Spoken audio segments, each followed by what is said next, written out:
Fala pessoal, tudo jóia? Hoje a gente vai falar do Betrar. O fundo está com uma cota aí bem amassada, caiu bastante esse ano, mas antes, claro, deixe seu like, se inscreva no canal e também entre no grupo gratuito do Telegram, tá aqui embaixo, vou deixar o link, só clicar e você vai estar lá no grupo do Vai Pelos Fundos, fazendo parte da nossa comunidade.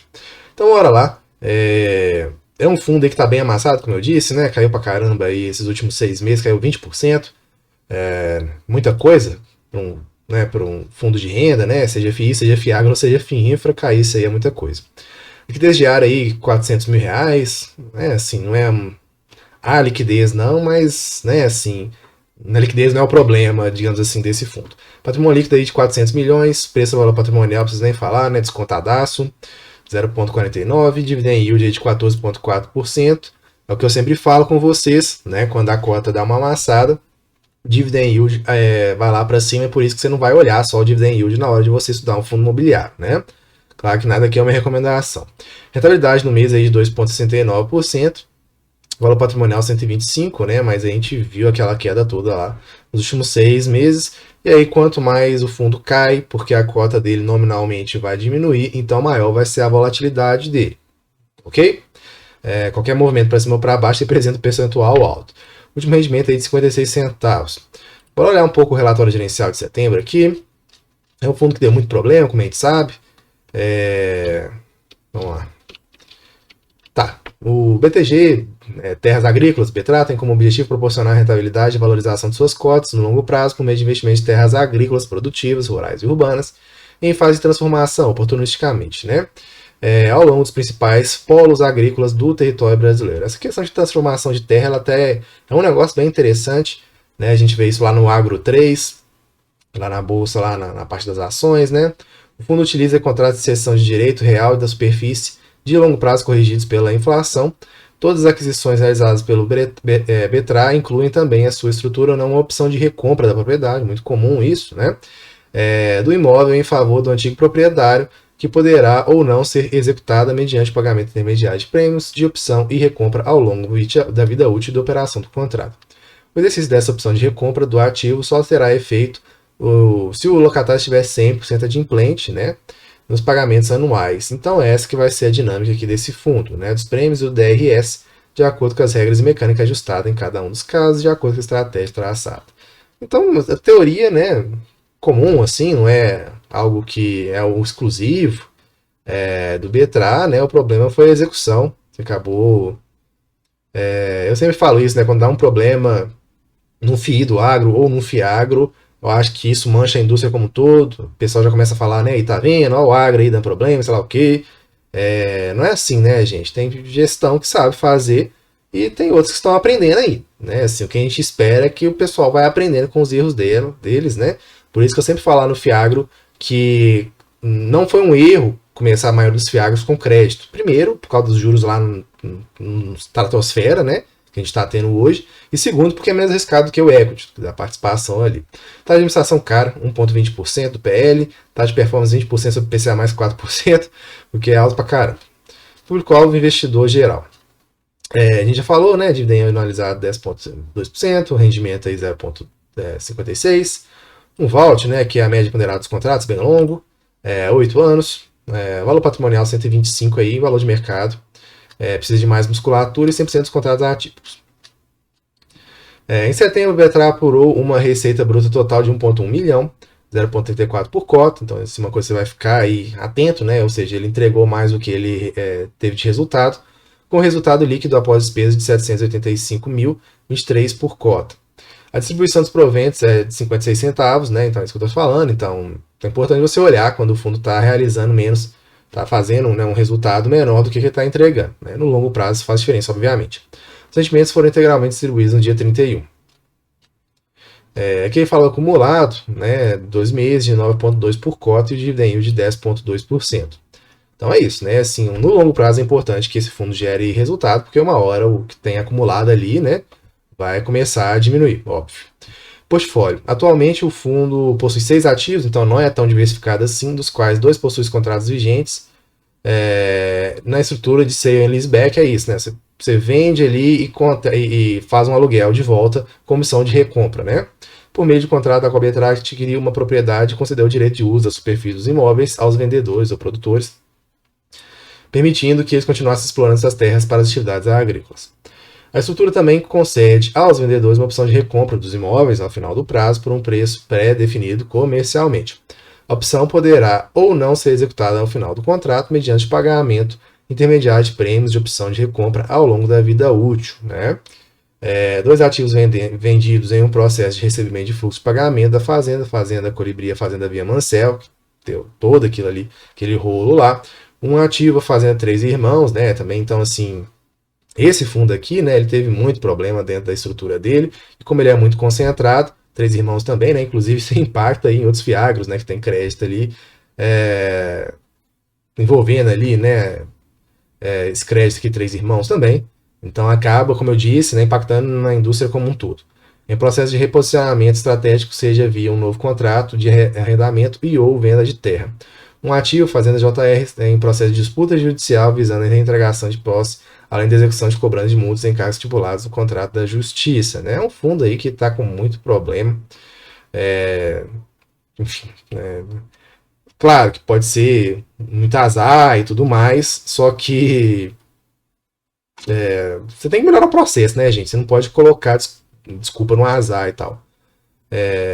Conforme mencionado, nosso último RG, em relação à Fazenda Três Irmãos, localizado no município de Itapurá, a gestora continua trabalhando ativamente no reposicionamento comercial do ativo através de um novo contrato de arrendamento e ou venda da terra. Aquele problema todo lá, né? A administradora e a gestora manterão os cotistas e o mercado informados acerca de qualquer desdobramento do assunto, permanecendo à disposição para prestar esclarecimentos. O fundo concluiu o processo de formalização da Fazenda JR, né, rescisão do contrato, direito real de superfície junto ao grupo JR, em função do inadimplemento pecuniário e o descumprimento de outras condições contratuais resolutivas, e segue na execução da cobrança de multas e encargos estipulados na Justiça.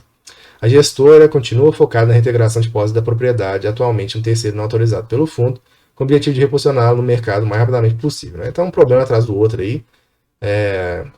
Infelizmente, assim, eu acho que isso acaba prejudicando muito o cotista, né? Porque ele acaba perdendo muito valor na cota. E a gente vê isso aqui no próprio gráfico, que eu estou mostrando para vocês aqui do RG, né? Então, o BTRA aqui, aí então ele fica aqui em cima e o CDI, né? Lá nas alturas, por isso que eu às vezes mostro RG para vocês e falo, olha, bater CDI não é fácil e tal. A gente vê que isso aqui não bate nem o IFIX, né? Que é o mínimo, na minha opinião. A gente vai querer ali sempre fundos que batam o IFIX, ou pelo menos fica ali meio que próximo ali, né, no longo prazo. O cenário macro, né, aquela questão toda de juros altos, né, questões complexas no exterior e por aí vai.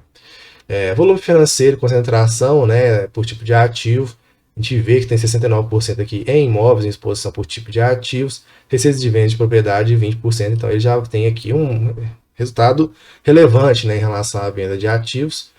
Imóveis, composição do patrimônio líquido, né? A gente vê aqui que de fato a maior parte dele vai ser ali em relação a imóveis mesmo que eles têm, né? Então é uma participação em equity mais arrojada, mais arriscada mesmo. Receita mensal por ativo, que tem uma acumulada ali alta até, né? Com o resultado aí do fundo distribuído, né? Então ele tem a distribuir aqui 0,78 centavos, o que, né, eu gosto de fundos que tenham esse resultado a distribuir, mas o fundo tem que ir gerando valor ao longo do tempo também. De preferência, né, ele gerando ali sempre mais valor do que ele distribui, ou pelo menos ali ficando ali próximo, né? Minha opinião, claro, né? 56 centavos, já disse isso. Total de receitas, né, que a gente já explicou também, né, que tem ali a perspectiva da receita imobiliária mesmo, e receita de vendas de propriedade, que já tem, né, assim, um valor ali relativamente, percentualmente falando, né, alto até, né, em relação à receita de vendas de propriedade.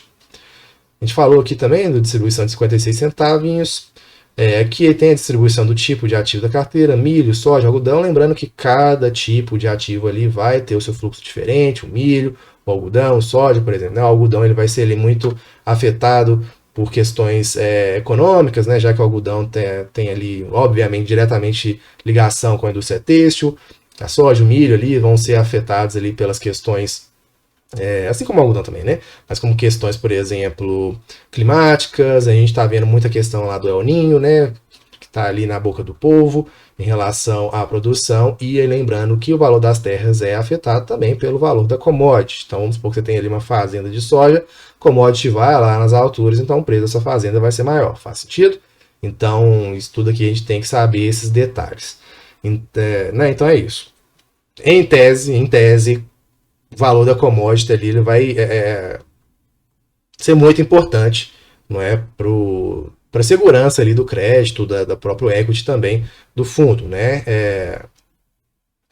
Já que esse fundo ali vai ser um fundo mais arrojado no final das contas. Tipo de contrato atípico, a gente já falou sobre isso, indexador IPCA. Ok, né? IPCA é um bom indicador, eu gosto dele. Ele chega onde que ele quer chegar, né? Que ele tem que chegar sem tanta volatilidade como o IGPM que a gente vê lá tanto na indústria imobiliária, né? Vault, a gente já falou sobre isso também, que é a média ponderada dos contratos. Faz sentido ter Vault no relatório gerencial, por quê? Que tem 8 anos de Vault, né? Porque às vezes um contrato é muito longo e tem um valor muito alto também. Então ele vai puxar esse Vault, né? Que é meio que uma média ponderada mesmo entre os contratos, tá bom? Receita contratada, a gente já viu aqui, né? Tipo de contrato, então também precisa de uma diversificação maior. Até mesmo geográfico, né? Quem mexe com agro ele tem que ter uma diversificação geográfica interessante. E esse fundo ele teria ali que crescer cada vez mais. Mas agora, como é que vai fazer isso, né?